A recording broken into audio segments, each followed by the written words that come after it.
High, সবাই কেমন আছো? আশা করি সবাই ভীষণ ভালো আছো। আমি অনুষ্কা চলে আসলাম একটা নতুন ভিডিও নিয়ে।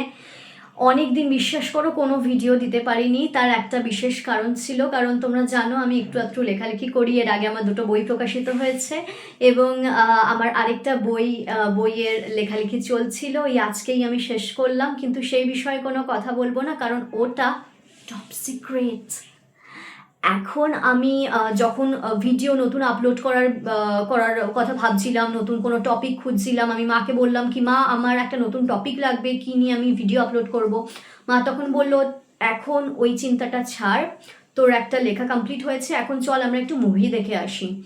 তো চলে গেছিলাম নন্দনে, কারণ ওটাই আমাদের বাড়ির সব থেকে কাছে, যেহেতু আমি টালিগঞ্জে থাকি। তো চলে গেছিলাম রবীন্দ্র সদনে মেট্রোতে করে। নেমে আমরা দেখে নিলাম আজও অর্ধাঙ্গিনী। অনেক রকমের ক্রিটিকের সমালোচনা আলোচনা চলছিল সিনেমাটাকে ঘিরে, এবং সিনেমাটাতে কিছু ভালো ভালো দিক ছিল, কিছু মন্দ দিক ছিল, সমস্তটা শুনেই তারপরে গেছিলাম। তো আমি প্রথমেই বলে রাখি, আমি কিন্তু ওই ধরনের কোনো মুভি ক্রিটিকের দলে পড়ছি না। আমার যা যা অভিজ্ঞতা হলো সিনেমাটা দেখার পরে, বা যা যা মনে হলো, আমি সেই সমস্তগুলো তোমাদের সঙ্গে শেয়ার করবো বলে আজকে চলে আসলাম। তো চলো শুরু করা যাক। প্রথমেই বলি যে বাংলা সিনেমা দেখতে যাচ্ছ এইরকম একটা চিন্তাভাবনা নিয়েই কিন্তু তোমাদেরকে এই সিনেমাটা দেখতে বসতে হবে। তার কারণ হচ্ছে যে বলিউডের বা হলিউডের বা দক্ষিণের সিনেমার কোনো রকমের কোনো মিল তোমরা পাবে, বা কোনো রকমের স্টোরি এরকম কোনো ব্যাপার এটাতে নেই। বেশ একটা সুন্দর সামাজিক একটা মিষ্টি গল্প। আর সিনেমাটা দেখতে দেখতে আমার বেশ কয়েকটা জিনিস মনে হয়েছিল, তো আমার মনে হয় যে সেটা বলাটা ভীষণ দরকার। নাম্বার ওয়ান পয়েন্ট হচ্ছে যে সিনেমাটাতে বেশ কিছু ভালো ভালো সংলাপ আছে, অসাধারণ ভালো সংলাপ। এবং সেই ভালো সংলাপের মধ্যে একটা সিরিয়াস সিচুয়েশানে কৌশিক গাঙ্গুলি যিনি ডিরেক্টর, তিনি মাঝে মাঝে একটু কমেডির সংলাপও ঢুকিয়েছেন। হয়তো সেটাতে নর্মালি আমরা আসতে যেতে বললে অতটা হাসি পাবে না, কিন্তু একটা সিরিয়াস সিচুয়েশনের মধ্যে উনি যেভাবে ডায়লগগুলোকে বলিয়েছেন চুনি গাঙ্গুলির মধ্যে, মানে চুনি গাঙ্গুলির ডায়লগের মধ্যে দিয়ে বলিয়েছেন, সেগুলো সত্যিই সেই সময় হলে বসে আমরা সবাই হাসছিলাম। এবং এছাড়াও বেশ কিছু সংলাপ আছে যেইগুলো কিন্তু এই হৃদয় স্পর্শ করে যায়। একটা জায়গায় আমি বলতে চাই যে আমার ভীষণ ভালো লেগেছে ওখানে চুনি গাঙ্গুলির অভিনয়, তো অবশ্যই ভালো লেগেছে, তার সঙ্গে সঙ্গে আমার অভিনয়ে সঙ্গে সঙ্গে আমার ডায়লগের মানে সংলাপের যে সৌন্দর্যতাটা সেখানেও ফুটে উঠেছিল। সেটা হচ্ছে যে চুনি গাঙ্গুলি এবং অম্বরীশ বাবুর মধ্যে একটা কনভারসেশন চলছিল। আমি কিন্তু কোনো স্পয়লার দিচ্ছি না, তোমাদেরকে হলে গিয়ে দেখতে হবে। যাই হোক, তো ওনারা এক জায়গায় অম্বরীশ বাবু জিজ্ঞেস করছিলেন কি তুমি টিচার হয়ে আমাকে অ্যাডভাইস করো, তো চুনি গাঙ্গুলি টিচার হয়ে অ্যাডভাইস করছিল। তো ওনাদের দুজনের যে একটা কেমিস্ট্রি, বা ওনাদের দুজনের এই মেজো এবং ছোটোর যে কেমিস্ট্রি, বন্ধুত্বের কেমিস্ট্রি এবং যে কনভারসেশন ছিল, সেটা আমার ভীষণ ভীষণ ভালো লেগেছে। আচ্ছা, এরপরে বলি আমার এই গোটা মুভিতে কার চরিত্রটা সব থেকে বেশি ভালো লেগেছে? কৌশিক সেনের চরিত্রটা। তার কারণ কৌশিক সেনের চরিত্রটাকে ডিরেক্টর এমনভাবে লিখেছেন, বা রাইটার এমনভাবে লিখেছেন, ডিরেক্টর এমনভাবে নির্দেশনা দিয়েছেন, আমার মনে হয়েছিল কি যে এই মানুষটা না আমাদের মধ্যেই আছে। মানে আমরা তো কেউ পারফেক্ট নই, আমি এনাকে না একদম ভিলেন হিসেবে চিহ্নিত করতে পারি না। আবার মনে হবে যে কখনো এই মানুষটা ঠিক, কখনো এই মানুষটা ভুল।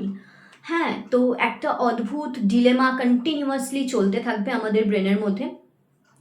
লাস্ট অবধি আমরা বুঝে উঠতে পারবো না যে মানুষটা ঠিক না মানুষটা ভুল। হ্যাঁ, তো আমাদের চারপাশে এরকম বহু মানুষ আছেন, আমরা বহু মানুষের কথা শুনি, যেই মানুষগুলোকে না আমরা ঠিক একটা ভাবে ফেলে জাজ করতে পারি না, মানে একটা ধাঁচে ফেলে জাজ করতে পারি না কি এরা ঠিক বা এরা ভুল। ঠিক আছে, আমরা যতক্ষণ না তার জুতোয় পা গলাচ্ছি। তবে এটা ঠিক যে এটা ঠিক যে আমি যেটা বুঝতে পেরেছি মুভিটা দেখে, যে আমাদের না প্রত্যেকটা মানুষের মধ্যেই একটা সূক্ষ্ম ইগো থাকে। এবারে সেই ইগো বা অহমিকাটা যখন একটা লেভেলের পরে বেড়ে যায় না, একটা লেভেল পর্যন্ত থাকে, কিন্তু তার ওপরে যখন বেড়ে যায়, তখন না সেটা শুধুমাত্র আমাদের নিজেদেরকে ক্ষতি করে না, আমাদের চারপাশের সমস্ত মানুষগুলোকে হার্ট করে, এবং আমাদের সবটা তছনছ হয়ে যায়। হ্যাঁ, মানে এইটা হচ্ছে আমার আজকের উপলব্ধি। তো এটা বললাম। আরও কিছু পয়েন্ট আছে, যেমন হচ্ছে যে এই সিনেমার গান, এই সিনেমার কিছু কিছু গান আমার ভীষণ ভালো লেগেছে।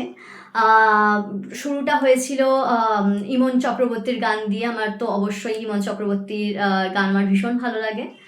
আর প্যারাসিটামল গানটা বেশ, হয়তো তোমরা এতদিনে অনেকেই শুনে নিয়েছো ইউটিউবে, বা হয়তো অনেকে সিনেমাটা দেখেওছো। প্যারাসিটামল গানটা আমার ব্যক্তিগতভাবে খুব একটা ভালো লাগেনি, হয়তো তোমাদের ভালো লাগবে। তো কমেন্ট সেকশনে অবশ্যই আমাকে জানিও তোমাদের কেমন লেগেছে। আচ্ছা, এরপরে আসি হচ্ছে যে শ্যুটের ব্যাপারে। সিনেমাতে ক্যামেরার কিছু কিছু কাজ, বিশেষ করে ওই ড্রোন শ্যুট যেটা হয়েছিল, ওই গঙ্গা নদীর ওপরে একটা নৌকার সিন ছিল, আমি এর থেকে বেশি কিছু বলবো না। তো সেখানে এত সুন্দরভাবে মানে শ্যুটটা হয়েছিল, আমার জাস্ট অসাম লেগেছিল। হ্যাঁ, মানে কোনো কথা হবে না আর কি, অসাধারণ লেগেছিল। আরও একটা ছবি আমার ভীষণ ভালো লেগেছিল, সেটা হচ্ছে যে জয়া আহসান এবং চুনি গাঙ্গুলি দুজনের মধ্যে একটা কনভারসেশন হচ্ছিল, যেখানে ওনারা বলছিলেন যে আমরা একই নৌকোর সহযাত্রী এবং আমরা হয়তো কেউই সুখী হতে পারিনি। এবং সেটা বলতে বলতে ওনারা হাসছেন। হ্যাঁ, একটা দুঃখের সিনে যখন ওনারা হাসছেন, ওই যে ওই বিপরীতার্থক একটা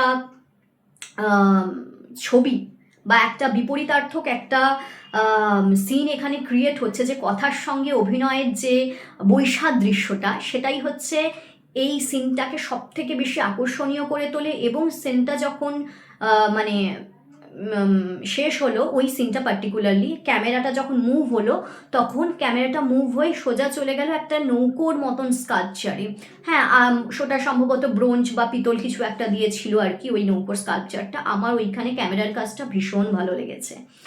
আচ্ছা, এবারে আমি বিশেষ করে অনেকের, মানে এখানে চুনি গাঙ্গুলি, জয়া আহসানজি, অম্বরীশ সবাই ভীষণ ভালো অভিনয় করেছেন। কিন্তু বিশেষ করে আমি নিজে যেহেতু একজন থিয়েটার আর্টিস্ট, এখন আমার বিভিন্ন কাজের জন্য অনেকদিন শো করা হয় না, কিন্তু আমি জানি যে একজন প্রতিবন্ধীর চরিত্র অভিনয় করতে গেলে হয়তো একজন সাধারণ মানুষের চরিত্র আমরা অনেক সহজেই ফুটিয়ে ফেলতে পারি, কিন্তু একজন প্রতিবন্ধীর চরিত্র আমরা যখন ফোটাই, তখন আমাদেরকে অনেক অনেক রিহার্সাল, অনেক মানে পরিশ্রম করতে হয়, অনেক অবজারভেশনের দরকার হয় সেখানে।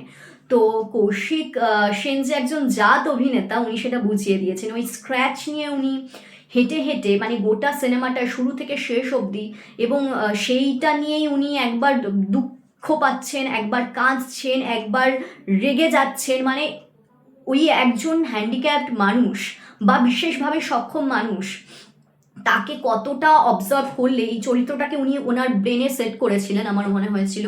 ফলে না, উনি ওই স্ক্র্যাচটা নিয়ে মানে যত রকমভাবে ওই সুমন হয়ে ওঠা যায় সেটাকে উনি মানে সেই সুমন হয়ে ওঠার চেষ্টা করেছিলেন। এবং ভীষণ রকমভাবে আমার মনে হচ্ছিল, আরে সত্যি কি ওনার পায়ে সমস্যাটা হয়েছে, নয়তো এত ন্যাচারাল একটা মানুষ কিভাবে হয়। তো সবটাই প্রায় বলে দিলাম। জয়া আহসানজির একটা সিন ছিল, কান্নার সিন, যেটা আমি বলে শেষ করতে চাই আজকের ভিডিওটা। সেটা কিন্তু আমার চোখে জল এনে দিয়েছিল, সত্যি বলছি। এছাড়া সিনেমাতে বেশ কয়েকটা জায়গা ভীষণ ইমোশনাল ছিল, কিন্তু বিশেষ করে আমার জয়া আহসানজির ওই কান্নার দৃশ্যটা দেখে না আমার নিজের চোখে জল এসে গেছিলো। আমি এমনিতে একটু ভীষণ ইমোশনাল মানুষ, তো যারা আমার কাছের মানুষ, তোমরা বেশ কয়েকজন আমার সাবস্ক্রাইবার, তোমরা অলরেডি জানো সেটা। তো আমার ওই জায়গায় চোখে জল চলে এসেছিল। তবে হ্যাঁ হ্যাঁ হ্যাঁ, শেষ করার আগে আরেকটা আমি পয়েন্ট বলবো, যেটা আমার খুব একটা সিনেমাটাতে ভালো লাগেনি। সেটা হচ্ছে যে আমার মনে হয়েছিল যে ওই শিশু শিল্পীটিকে দিয়ে আরও অনেক বেশি, টিকলির চরিত্রটিতে যে মেয়েটি প্লে করছিল, তার অভিনয় আমার সাবলীল খুব একটা লাগেনি। তাকে দিয়ে আমার মনে হয়েছিল আরও বেশি করে কাজ করানো যেতে পারে, বা ওইখানে অনেক ভালো ভালো শিশু শিল্পী আছেন। আমরা সিরিয়াল সিনেমাতে তো দেখি অনেকে অনেক বেশি সাবলীল। তো আমার মনে হয়েছিল যে বাচ্চা মেয়েটির মধ্যে কোথাও সেই জড়তাটা রয়ে গেছে। আশা করি ও যখন বড় হবে, নিজেকে যদি তৈরি করতে থাকে, অনেক বেশি সাবলীল হবে। কারণ এই এত ছোট বয়সেই ও এত এত গুণী মানুষদের সান্নিধ্যে থেকে এতটা নিজেকে মানে স্ক্রিন প্লে করার সুযোগ পেয়েছে, এতটা স্ক্রিন জুড়ে। তো আমার মনে হয় ও নিশ্চয়ই নিজেকে প্রিপেয়ার করবে। তো জাস্ট এইটুকুই বলবো যে বাংলা সিনেমা দেখতে যাচ্ছি এবং এটা কোনো অ্যাকশন মুভি নয়, একটা ফ্যামিলি ড্রামা। এইটা মাইন্ডসেট নিয়েই যদি আমরা সিনেমাটা দেখতে যাই, আমাদের হয়তো অনেকেরই ভালো লাগবে। তো ব্যাস এইটুকুই। তো তোমরা আমাকে অবশ্যই জানিও যে আমার সঙ্গে তোমরা কারা কারা সহমত হলে, আর কমেন্ট বক্সে কিন্তু তোমরা তোমাদের ডিসিশন বা তোমরা সিনেমাটা দেখার পরে তোমরা কারা কারা ভাবছো এরপরে সিনেমাটা দেখতে যাবে বা যাবে না আমাকে জানাতে ভুলো না, প্লিজ প্লিজ প্লিজ। আর যেটা দিয়ে শুরু করেছিলাম যে আমার একটা বই আসছে, সেটার জন্য সবাই অপেক্ষা করো। আর প্লিজ প্লিজ প্লিজ আমার ইউটিউব চ্যানেলটাকে একটু সাবস্ক্রাইব করে দিও, কারণ তোমাদের সাপোর্ট ছাড়া সত্যি এটা ডিফিকাল্ট কন্টিনিউ করাটা। এই জার্নিটা কিছুদিন হলো শুরু করেছি, এর মাঝখানেই আমি তোমাদের অনেকের অনেক সাপোর্ট পেয়েছি, আশা করি তোমাদের আরও সাপোর্ট পাবো। Thank you, tata.